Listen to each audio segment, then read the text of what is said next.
ভারতের বিপক্ষে খেলতে শিলংয়ে পৌঁছেছেন হামজা জামালরা। দীর্ঘ ৮ ঘন্টা ভ্রমণ শেষে ভারতের শিলংয়ে পৌঁছেছেন বাংলাদেশ জাতীয় ফুটবল দল। আগামী ২৫শে মার্চ এশিয়ান কাপ বাছাই পর্বে স্বাগতিক ভারতের মুখোমুখি হবে লাল সবুজের প্রতিনিধিরা।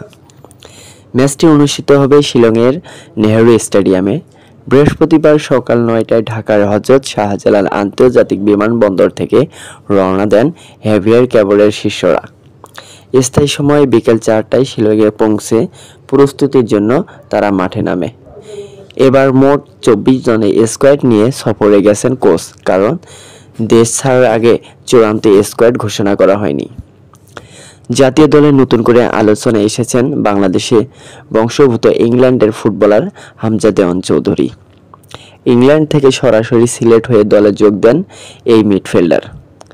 নিজ জেলা হবিগঞ্জে এক রাত কাটিয়ে ১৮ মার্চ রাতে জাতীয় দলের সঙ্গে অনুশীলনে যোগ দেন তিনি।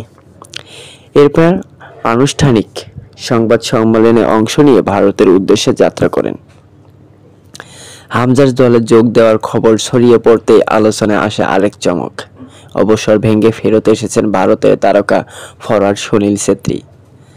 ৮ মাসের বিরতির পর মালদ্বীপের বিপক্ষে প্রীতি ম্যাচে ফিরেই গোল পান এই অভিজ্ঞ স্ট্রাইকার। সেই ম্যাচে ৩-০ গোলের জয় পায় ভারত।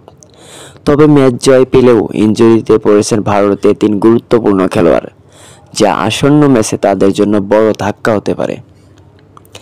এই সুযোগকে কাজে লাগাতে চায় বাংলাদেশ।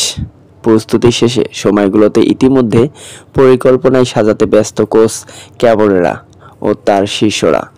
ভারতের বিপক্ষে ঐতিহাসিক জয় তুলে নিতে তাই এখন সবার চোখ শিলংয়ের ম্যাচের দিকেই। নিত্য নতুন আপডেট খবর পেতে চ্যানেলটি সাবস্ক্রাইব করে বেল বাটন অন করে রাখবেন। ধন্যবাদ সবাইকে।